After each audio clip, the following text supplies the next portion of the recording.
Hi, everybody. Today is Wednesday, November 27th, and Ray McGovern is here with us. Welcome back, Ray. Thank you, Nima. Let's get started, Ray, with what's going on right now between NATO and Russia. We had a new hypersonic bomb hitting Ukraine, and Russia was warning NATO and the United States not to do that, not to escalate the situation. But at the end of the day, the Biden administration has decided to let them hit the Russians deep into the Russian soil. Then came this response from Russia. And right now we are hearing that again, Ukrainians are attacking the Kursk region. As we talked before, you know that Putin, before he was talking about the way that he was warning before this conflict in Ukraine started. He was warning NATO, but nobody seems to care about what he's talking about, as we saw recently in this conflict in Ukraine. Here is the clip that he's talking about putting the weapons and missiles in Romania and Poland, which was in those days, they were talking in the United States, they were talking is for the threat coming from Iran. Here is what Putin said. Right. Well, we have that little clip. Румынии. Говорили это все время о чем? Нам нужно защититься от иранской ядерной угрозы. Где ядерная угроза иранская? Ее нет? Договор подписали уже. И причем Соединенные Штаты были, по сути, инициаторами этого договора с Ираном. Мы помогли, мы поддержали. Но если бы не позиция США, не было бы этого договора. И это, безусловно, заслуга президента Обамы. Потому что я считаю, это договор правильный, он разрядил ситуацию вокруг Ирана. И президент Обама может записать это, безусловно, в свой послужной список как результат своей работы на этом направлении. Но угрозы нет, а система ПРО продолжает строиться. Значит, мы были правы, когда говорили, что нас обманывают. С нами неискренне, ссылаясь на якобы имеющуюся иранскую ядерную угрозу при строительстве системы ПРО. Ну так оно и есть на самом деле. В очередной раз пытались нас надуть. Сейчас построили эту систему, сейчас ставят там ракеты. Так? Но вам должно быть известно, что ракеты эти закладываются в капсулу, которая используется для пусков ракет средней дальности «Томагавк» морского базирования. Значит, туда закладывают сейчас антиракеты, способные поражать цели на расстоянии 500 километров. Но мы знаем, технологии развиваются. Мы примерно знаем, в каком году примерно американцы получат новую ракету, которая будет уже не 500 километров, а 1000, а потом больше. И с этого момента они начнут угрожать нашему ядерному потенциалу. Мы по годам знаем, что будет происходить. И они знают, что мы знаем. Это вам только вешают лапшу на уши, как у нас говорят. А вы, в свою очередь, вешаете своему населению. И люди не чувствуют опасности. Вот меня что беспокоит. Ну как мы не можем понять? Мы тащим мир вообще в совершенно новое измерение. Вот в чем проблема. Делают вид, что как будто ничего не происходит. Но я не знаю даже, как достучаться. Yeah, he's talking about irreversible directions. And right now we are in an irreversible situation, as we are witnessing right now in Ukraine. Your take, Ray. Well, I hope it's not irreversible here, but he is frustrated, isn't he? Now, that's a golden video, not shown in the West. I was in Russia at the time. I had no knowledge of it until later when some friends alerted me to it. So he's collected these Western journalists who were attending an economic summit in St. Petersburg. He invited them to an informal discussion, and they came. There were about 20 of them all told, half of them around the table. And interestingly enough, I can attest, I can say, and I'm not in Putin's pocket, I can say that he was absolutely right about the first thing he said, and that was, now I know that you Western journalists will not report what I say to you. I know that you will not even tell your editors or your publishers or anyone in your journals or newspapers. That's okay. I'm gonna talk to you as man to man or man to woman. He says that right at the very outset. We didn't include in this clip. It was absolutely right. Have you seen that? Has any of your audience seen that? No. So it's very important to emphasize that Putin is ringing changes on a theme that he started about 9 years before. Well, actually, 2007, when his big speech there in Munich warned about, look, if you don't not want to deal with us, if you're not going to let us into NATO, if you're going to adopt this attitude, we're going to have to do our own thing. So, what does Putin say in this little clip? He says, look, you have decided to develop all kinds of like ABM things that are not going to really work. That's very expensive. We're not going to follow that path. We're going to do something very different. Now, we're concerned because we don't trust you. That's what he says. You say that these ABM installations in Romania and going into Poland are anti-ballistic missile installations to protect against Iran. Okay, that's a stretch to begin with. Okay, but now, and to his credit, President Obama has signed this special treaty, which prevents Iran from developing that kind of armament. Okay, so now, even though we told you before, now we know. You deceived us. Now, what happens when these capsules go into places like Romania, where they already were, and in Poland, where they are now? Well, capsules have caps on them, right? So you can't see what's in them. And they happen to be exactly the right size to accommodate Tomahawk, he says Tomahawk missiles, okay? And those are, offensive strike missiles that he doesn't want to see in Eastern Europe, in Romania, Poland, or anywhere else. And so he said, this is really hard to understand why you would want to do this, okay? And, we know chapter and verse what you're doing. And now you have admitted that, it wasn't against the Iranians. So why do you keep putting these things in there if they're not against Iran? Okay. And he says something very telling. We know about the stages of these things. We know exactly when these anti-ballistic missiles might reach a range of 100 or 1,000 kilometers. Okay. И они знают, что мы знаем. Okay. And they know that we know. And they do it anyway. Okay. Now let me just look at another look at. I guess that's about. I can't see my my scribbling here, but as I was watching the clip, those are the notes I took. So where does that leave us? Well, that was June 2016. Less than 2 years later, on March 1st, 2018, Putin gave the strangest State of the Nation speech that any Russian ruler has ever given, even going back to Ivan Grozny, Ivan the Terrible, okay?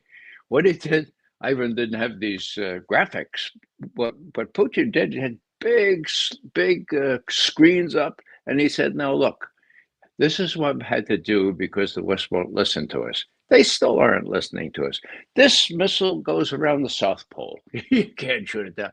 This one goes right up to the Eastern Shore. And 5 of them. He sort of, it was a show and tell, right? Now, that was March 1st. What did the Western press do then? He's bluffing. He's just trying to make sure he wins re-election, which the election was going to come in a week or two, like he needed. Like it's at 90% approval, he needed this, right? Well, he said in this speech, look, they won't listen to us, but now that I've showed these things, will they listen to us now? And the answer was, no, they won't. And we didn't. And so coming up to the present, now that was 2018, so 2024, you do the math. I'm really lousy on math, as you can tell. It's, yeah. So years later, you get all of a sudden, in response to a pretty provocative move where President Biden is said to have approved. I say that carefully because what we have is Blinken, and now we have sort of White House sort of confirmation that this was from the White House. Approved ATACMS missiles, which have a range of 190 miles to shoot deeper into Russia, and the same for Storm Shadow missiles from Britain and Scalp missiles from France, which have slightly less range. So he gave permission for that after denying permission for that on what I remember as Friday the 13th of September, when he actually faced down the Tony Blinkens of this world and said, no, my military says that would be really foolish to do. So who changed his mind? Very simple, Blinken. He was with him in South America, and he told Jake Sullivan, look, tell those people out there, tell our people, our army out there, our Air Force, that the president has approved longer range missiles. So what happens? Well, what happens is a real game changer. And probably, well, I was going to say I should have started with this, but you did. The Oreshnik. What's the Oreshnik? Somewhat flippantly, I have said, well, the translation into English is checkmate, game changer. Checkmate? How so? Well, the Russians fired this Oreshnik, about which apparently no one knew. I suppose there were some technicians or some physicists and some arms people in the bowels of the CIA that maybe had tried to warn about this, but never got up to the top. That's clear. And what does this thing do? In simple layman's term, it goes fast. It goes really fast. You know, when I was a boy, there were planes that they developed that went Mach 1, the speed of Mach. Mach, speed of sound, right? This is Mach 10, like 910, okay? They have no explosives on them to mention. It's a combination of velocity, Mach 10 is pretty fast, right? And mass, and they go into the, without any nuclear or any kind of TNT or anything else, and they destroy what they did in this little place, not little place, main city called Dnipropetrovsk. Dnipro is what the Ukrainians call it, right on the Dnieper River. And appropriately, it was a big arsenal and factory for building missilery, okay, and that kind of thing. So it's dust now. It's completely demolished. The only difference between a mini nuke is there's no fallout. Wow. There's no precedent for using a nuke. This is so big, okay? Now, for a while, everyone was confused. All we had was photography, right? And we could see missiles descending at a greater speed we'd ever seen them before. And then little clusters of missiles. Suffice it to say, 6 of them were fired. And each one of those 6 had 6 bomblets or separate penetration devices. And that's what demolished this site in Dnipro. So what does that mean? Well, 6 times 6, I think I got this one, that's 36, right? And so what's the outcome of this? Well, the outcome of this is Putin and the Russian military leaders have said, okay, now will you listen to us? Now will you listen to us? So the answer they got was no. I mean, talk about crazy. And so the British and the French have shot some more of those, fired some more of those missiles. I think the ATACMS as well. Now, what's the answer to all this? Is this really endangering Russia? It's not. It's pinpricks, okay?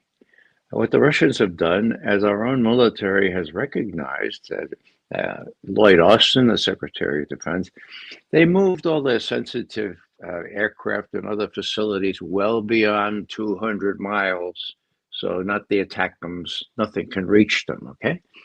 Besides that, how many ATACMS does Ukraine have? Well, we know how many we gave them, but we don't know how many they used up. They keep using them up like that. I don't know how many.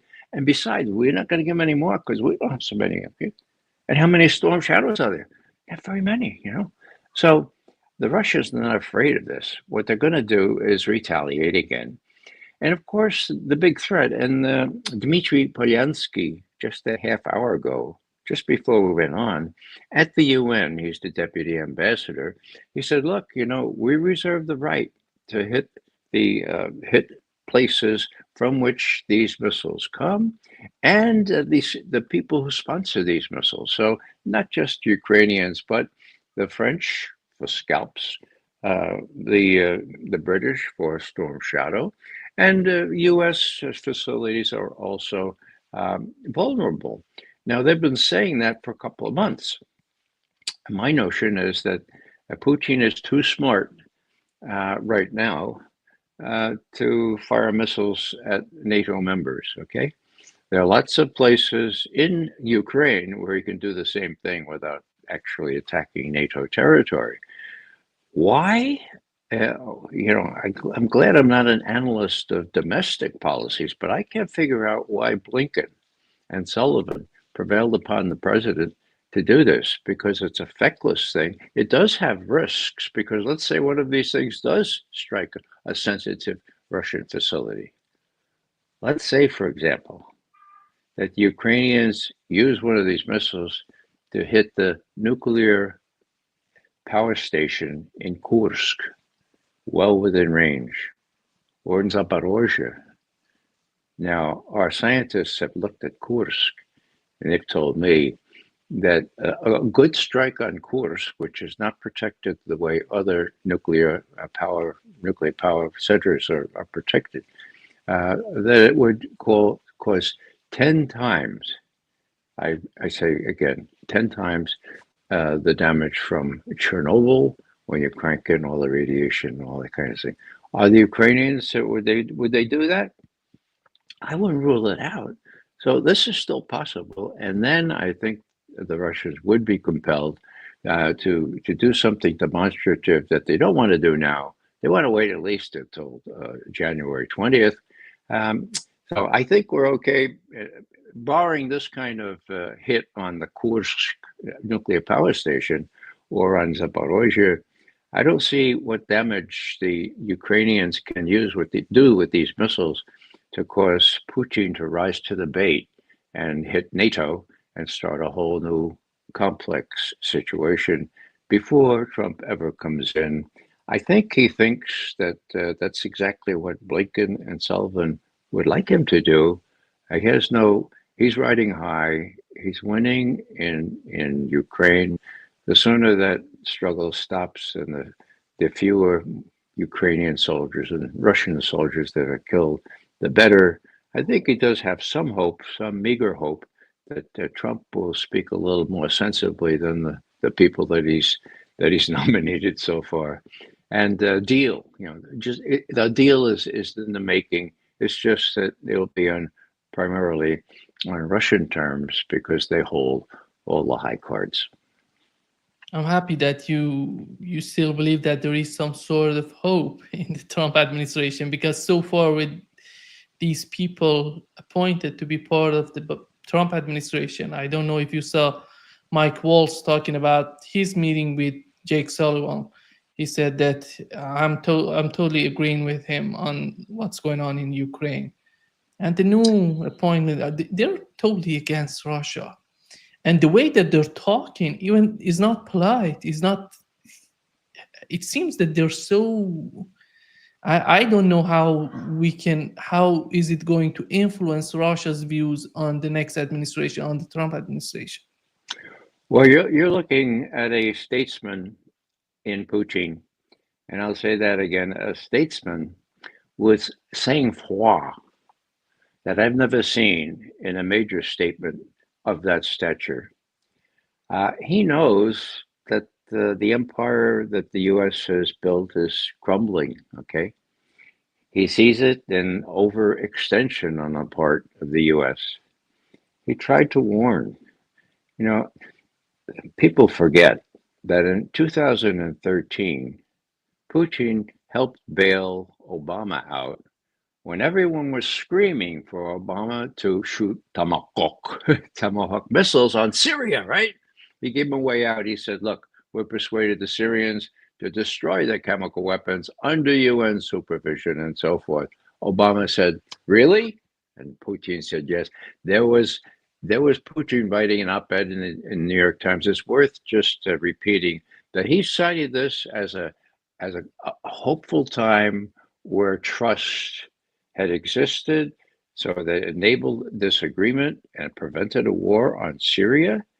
And he talked about trust not only between our two nations, Russia and the U.S., but between our two presidents, me, Vladimir Putin, and Obama.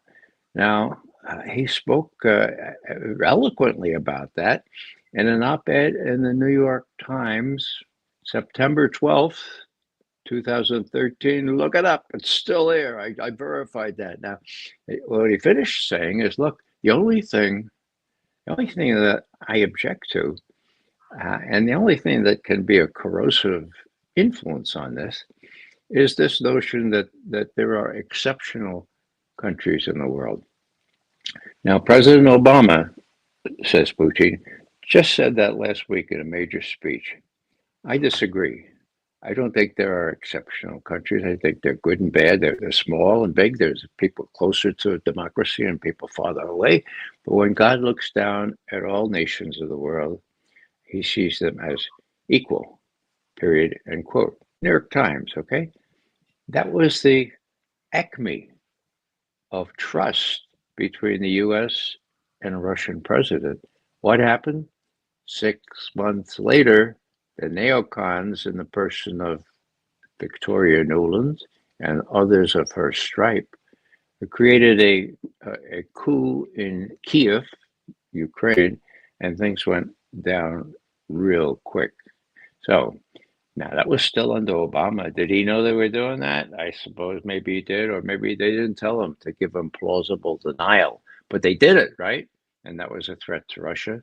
They knew it was a threat to Russia. I don't know what they expected Russia to do, but Putin decided, well, this is equivalent to my predecessor Khrushchev putting missiles in Cuba.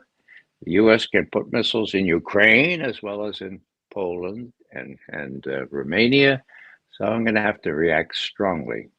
Now, Nima, there's one thing that I tend to point out that a few others do, and that is China. How does China fit in, you know? Well, short story is that China and Russia are joined at the hip now in a way they never have been before. But the more immediate story is that China acquiesced in Russia going into Ukraine.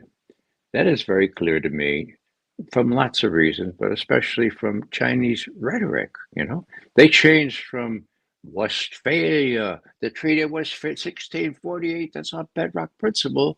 They changed from that to we weigh each situation on its own merits.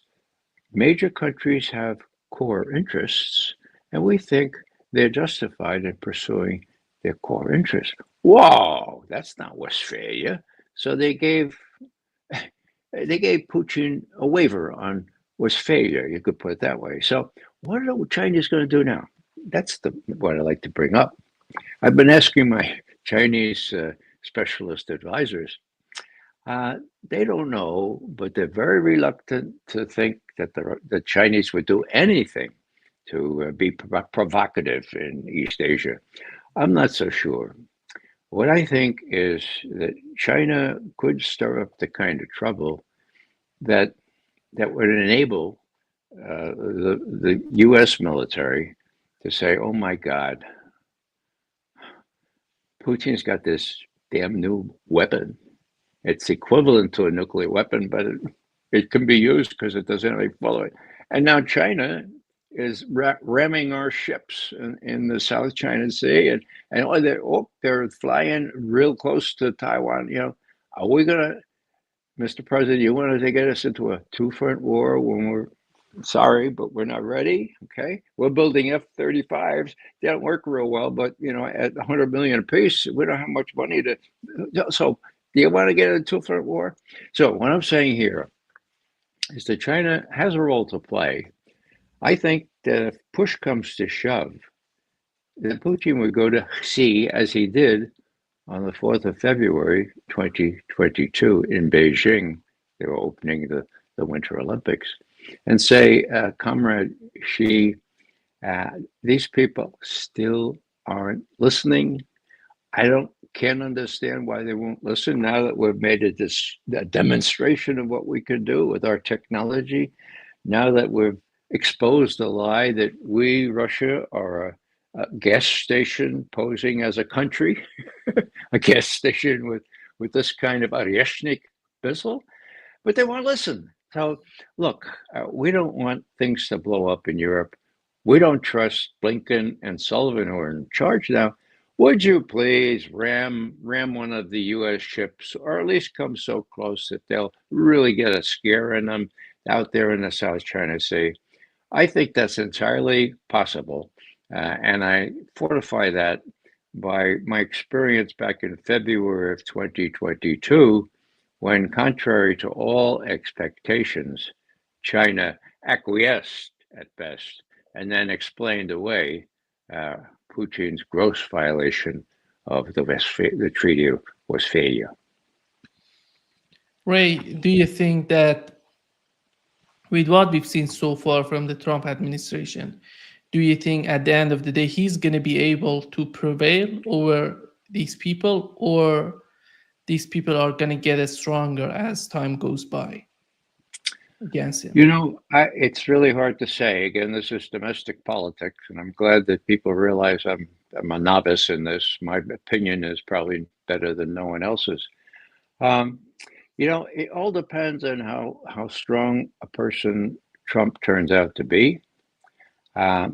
It's really befuddling that he would array his administration with these kinds of characters already. He already confessed to that guy Joe Rogan about 2 months ago that he made a big mistake last time. He appointed people that were nerds or idiots or not loyal to him, and that's true. Now these guys are loyal to him, so it really depends how he decides to do.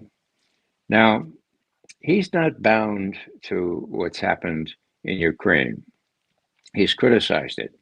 His vice president has been speculating about deals that they could get out. Is it going to be a tough slog? Yeah, it really will be, because Putin will insist no Ukraine in NATO, period. Okay? That shouldn't be so hard to deal with, for God's sake. I mean, that was agreed to back in April of 2022 by the Ukrainian representatives. Okay? So as long as the U.S. Gets off this tack of trying to inflict a strategic defeat on Russia, okay, using Ukraine, as long as Trump is able to say, well, that's not going to work, and the Russians have become stronger. Oh, but all those sanctions, how about those? Oh my God, they made Russians stronger, more autarkic, Sure, the Russians would like to see them removed, and that would be one of the conditions. Okay, so no Ukrainian NATO, no Ukrainian forces in those 4 oblasts, 4 provinces that Russia now claims as part of Russia proper, and they can make it, some relief on the sanctions. A deal is there for the making. Now, if the Russians were intent on taking all of Ukraine, there would be no deal in the making. But they're not. They're shown they're not. Okay? Back in April of 2022, they stopped. Why they stopped? Because Ukraine agreed they wouldn't become part of NATO. There was a ceasefire, and all of a sudden, the US and UK came in and nixed the whole thing. So when you say the Russians will not stop, they'll take over all Ukraine, and then they're going to take over Poland. And what about the Baltic states? Give me a break. They already stopped. And, the reason that the Europeans have no real defense against this is because up until the propaganda wars of the last couple of years, there was no expectation that the Russians would go anywhere unless they were really provoked, as they were in Ukraine. So why are there no 155 millimeter shells, the basic shells, the artillery? Because the Russians are not going to threaten anybody. They were not considered any threat at all until we overthrew the government in Kiev, and then the Russians started making noises to react to that. So the whole thing is easily solvable in a peaceful way if people get re-educated and nobody thinks that, number one, the Russians were responsible for putting Trump in the first place in 2016, that the Russians were responsible for starting this thing in an unprovoked way. I mean, all Trump has to do is to read some writings that some of us have done to show that, yeah, it was provoked. And the head of his CIA knows that better than anybody else, because in 2008, the Russian foreign minister told him, look, you try to get Ukraine and NATO, that will provoke us. You got that? That's a red line. You understand? Niet means niet. And then Bill Burns, working for the State Department, dutifully reported that factually. The reason we have that NBC Moscow cable is thank you to WikiLeaks. If I've seen one cable from Embassy Moscow, I've probably seen about 2,000 or so in my tenure as branch chief of the Soviet Foreign Policy Branch at CIA. So it's authentic. It's right there. And what Lavrov is warning is, look, if you try to get Ukraine in NATO, there will be a civil war likely in Ukraine, and we Russians will have to decide whether you have to intervene depending on the danger that we see. We don't want to have to face up to that decision. We don't want that at all. So please tell your people, knock it off. That was the 1st of February 2008. On the 3rd of April, at a summit in Bucharest, the NATO masters decided, quote, Ukraine and Georgia will become members of NATO, period, end quote. So, were we listening? No, we weren't listening. Were we listening when Putin warned about these advanced weapons? No. Why? Because Russia's just a gas station posing as a country, right? I mean, they're backward. They can't deal with these technological things. We have that F-35s that go real fast, and they're supposed to be stealth, but gosh, the Israelis were using some, and it looked like the Iranian or Russian radars locked onto them over in the Middle East there. Well, we have stealth, but they cost almost 200 million apiece. So that's why we don't have any advanced weaponry like the Oreshnik. Now, Oreshnik, I couldn't figure out what that word was. It's very close to the word for oak in Russian, so I looked it up. The Oreshnik is it's a hazel tree, okay? And what's distinctive about this hazel tree is it has little pods, okay? And it has little hazelnuts, right? And so that's what you get the Oreshnik coming down, 6 of them in this case, each of them having 6 little pods. Usually there are only 4 on the tree, okay? Now there's a 6, okay? So I think that's why they named it the Oreshnik. That's just my speculation. We'll probably learn by and by. But now that they have that, now that they've demonstrated that, well, some people are saying, and I admire this opinion, that not since we dropped those nuclear bombs or atom bombs over Japan, not has there been such a liminal, such a transformational moment in history. The Russians can, in effect, do what nuclear weapons have been designed to do without having all the bad effects of nuclear weapons. And you don't have to take it from me.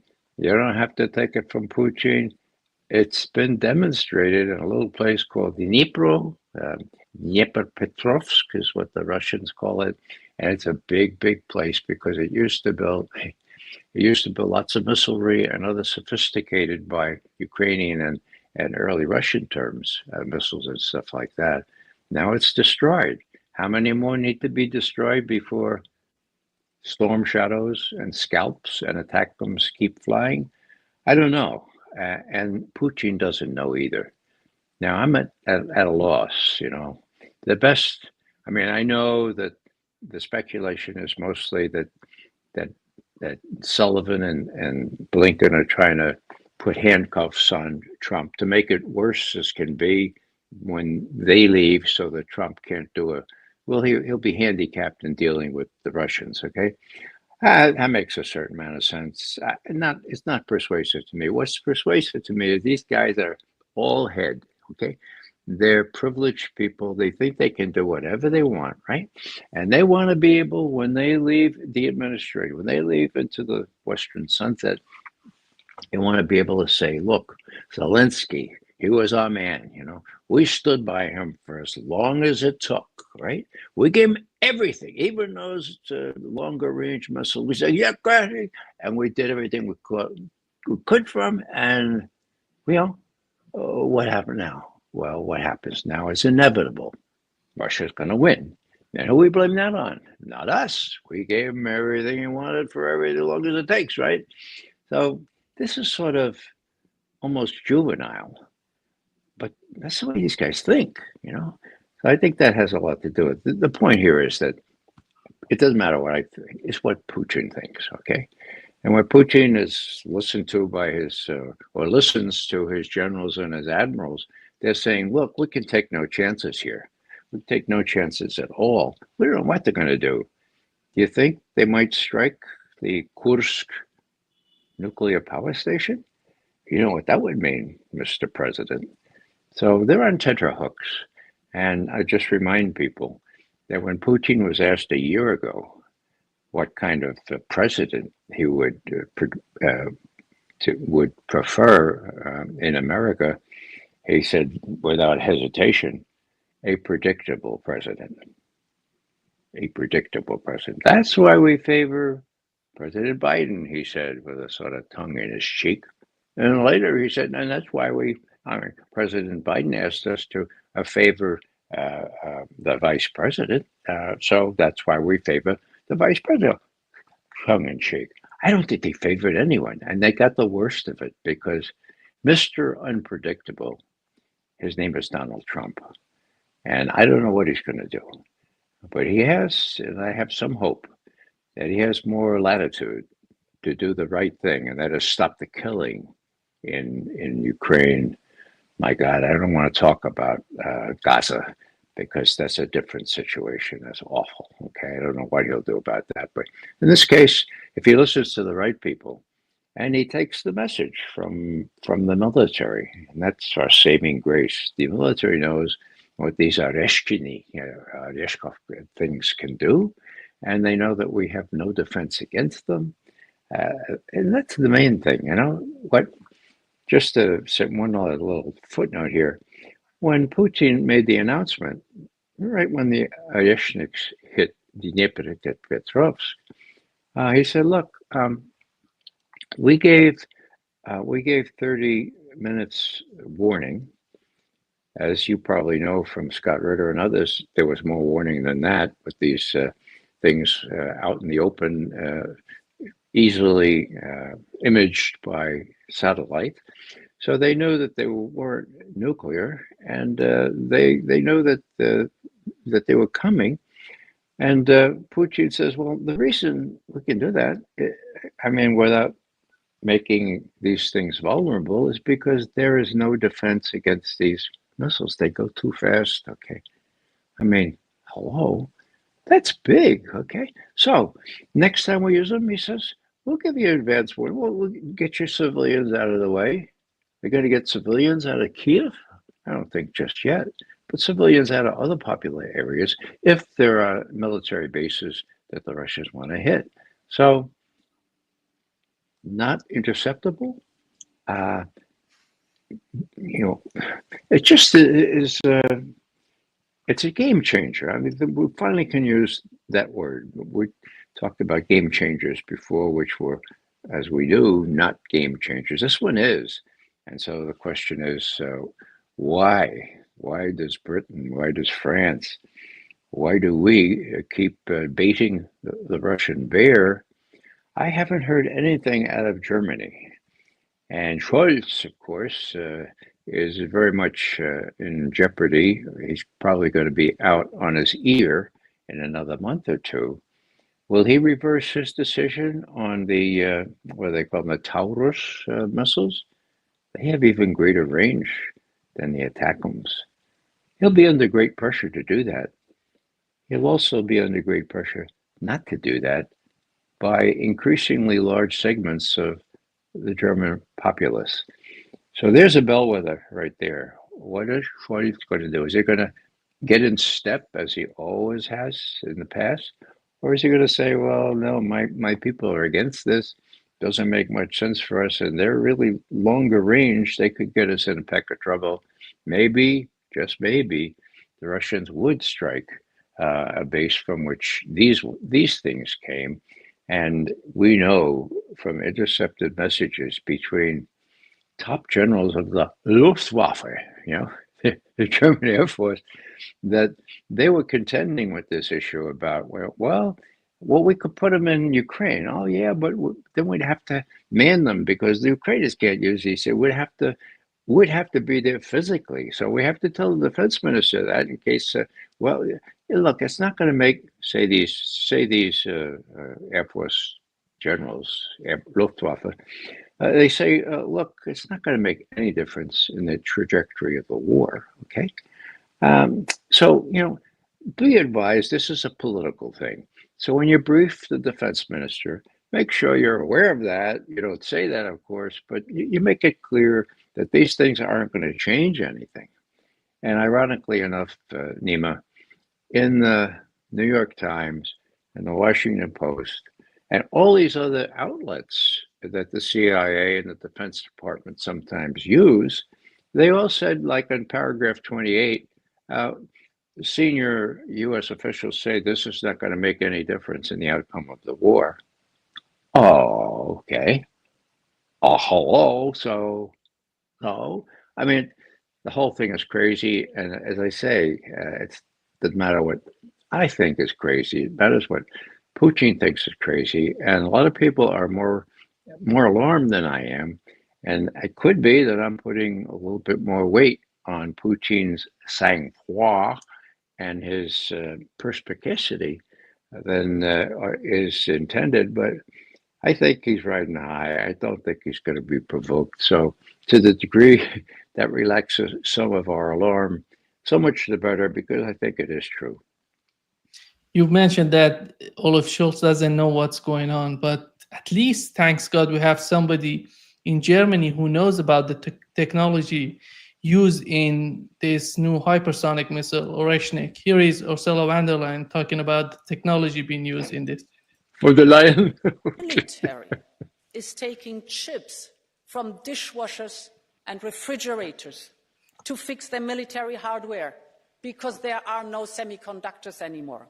Russia's industry is in tatters. Yeah. She knew about the technology.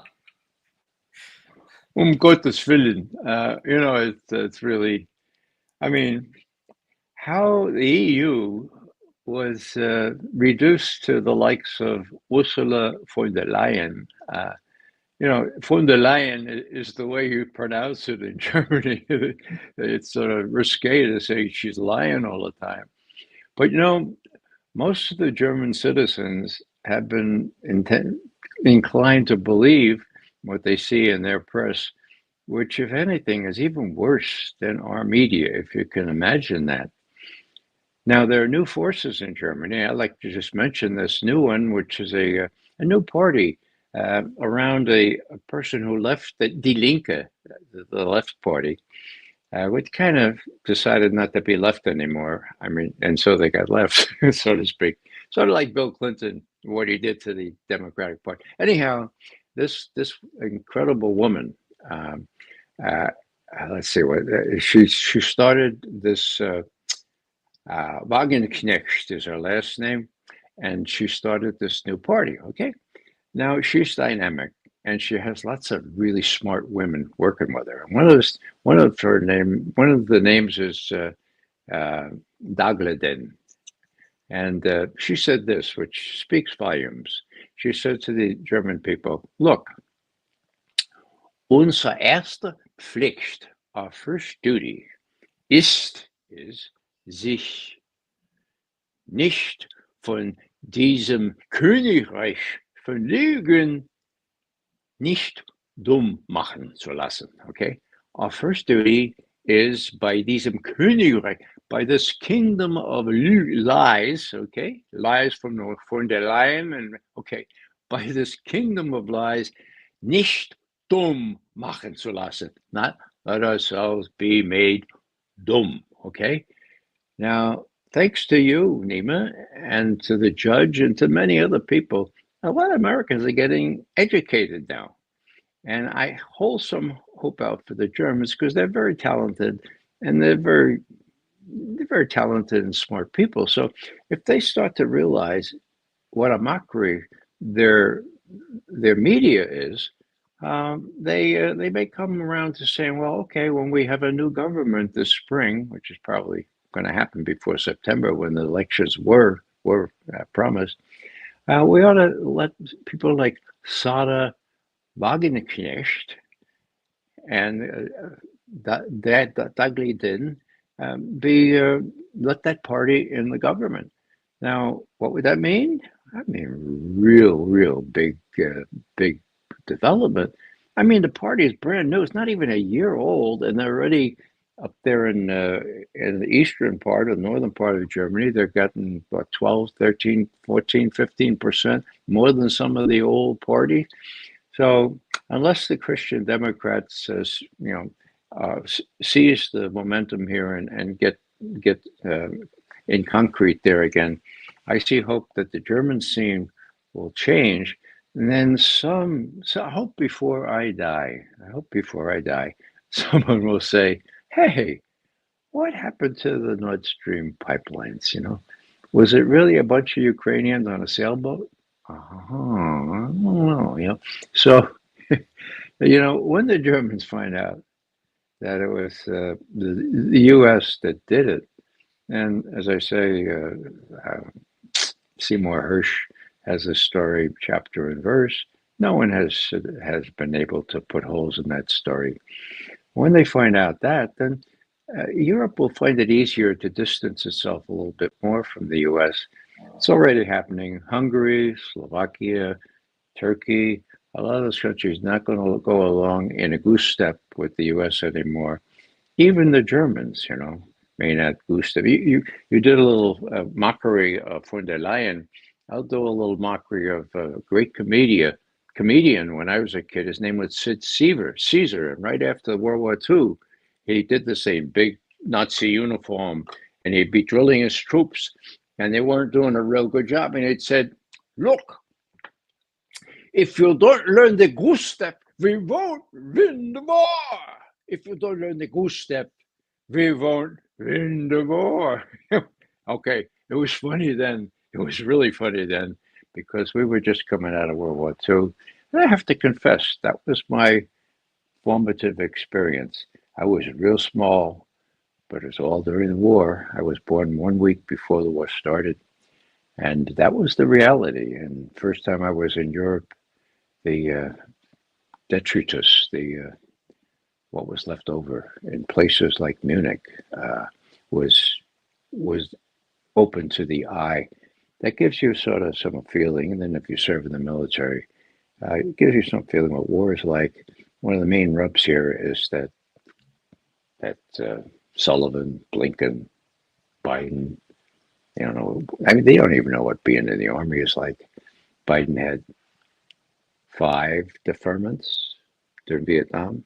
How many did Cheney have? Oh, he had 5 too, And so as the Russians look at us, they say, my God, these people don't know what war is like. We do. because our grandparents, to the degree they still live, no, they were there and they told us stories. And 27 million Soviet citizens were killed during World War II, died. Okay. Now, how about the U.S.? U.S. best estimate 420,000. Okay. So again, I'm not good at math, but look at the difference here. So just to tie this one up, when on February 9th, I think it was, 1990, James Baker, smart lawyer from Texas, comes to Gorbachev and Shevardnadze and says, look, here's the deal. We'd like to have a reunited Germany. Okay, all right. What's the quo for this quid? This is a real poison pill. And he thought, oh well, how about this? We won't include any other country in NATO 1 inch east from East German border. We promise to cross our heart, hope to die. Now, why Gorbachev and Shevardnadze didn't insist on that in writing? Well, there are certain bureaucratic explanations, but I asked one of Gorbachev's lieutenants this question about 10 years ago in Moscow. And I said, well, Mr. McGovern, the Germans hadn't fully bought in and the Warsaw Pact still existed. So that's the usual explanation. But then he looked me right in the eye and he said, the real reason was we trusted you. Our trust is the coin of the realm. Trust is what doesn't exist anymore. And I just finished this thing by saying that the statesman whom I most respected, for whom I briefed every other morning from 1981 to 1985, Secretary of State George Shultz, at the age of 99, felt it necessary to pen one last essay in the Foreign Affairs Journal, and it was on trust. Just pointing out from his own experience, this is the thing that you have to develop to make any progress in international relations. There was, as I mentioned before, some trust when Putin helped Obama pull his chestnuts out of the fire on Syria. That was big. And I mentioned the New York Times op-ed by Putin at the time. Kiev, 6 months later, the coup d'etat there, and the downhill trajectory of things since have reached a very dangerous point. And I don't want to take any steam out of my colleagues' alarm at how close we are to nuclear war. We are closer, and I ascribe to this view, we are closer than ever before. And I went through the Cuban Missile Crisis myself, right? I was on active duty as a second lieutenant in Fort Benning. Now, so I don't deny any of that. I just think that in looking, as I always have, if I put myself in the shoes of Putin in this case, if he were not the calculating, sang-froid kind of statesman that he is, if he were not dependent, if he weren't intent first and foremost to protect his own people, I would have more immediate worries. I think the former is the case. I think that he doesn't want to get into any big fracas, especially using nuclear weapons. And now he has shown that he has retaliatory capabilities that won't quit. Things that we cannot defend against, and things that are not nuclear war. So we don't have to have a nuclear war. What worries me, and I've said this before in your program, John Kennedy warned that the worst thing we can do between two nuclear powers is for one to give the other a choice between humiliating retreat and using nuclear weapons. In my view, Putin does not face that kind of thing. He's winning in Ukraine. Who does face it? the likes of Blinken, Sullivan, and Biden, what the Russians call it, the collective Biden, okay? Now, would they be tempted in extremis, for whatever reason, to use these? Putin cannot be sure, and that's why it is most dangerous situation in post-war history, it seems to me. So I take nothing from my colleagues' cautions, and Scott Ritter is exactly right. This is the most important issue we have to face, and I hope that his seminars up there at the is going to be now in the National Press Club in Washington on the 7th of December. I hope that people will tune into that, because among others, Larry Wilkerson and Ted Postal and others will be giving the real scoop here, which few Americans know, but now may have a chance to be exposed to. Thank you so much, Ray, for being with us today. Great pleasure, as always. You're most welcome, Nima. Thanks for having me. And thanks. Happy Thanksgiving. Happy Thanksgiving. Forgot.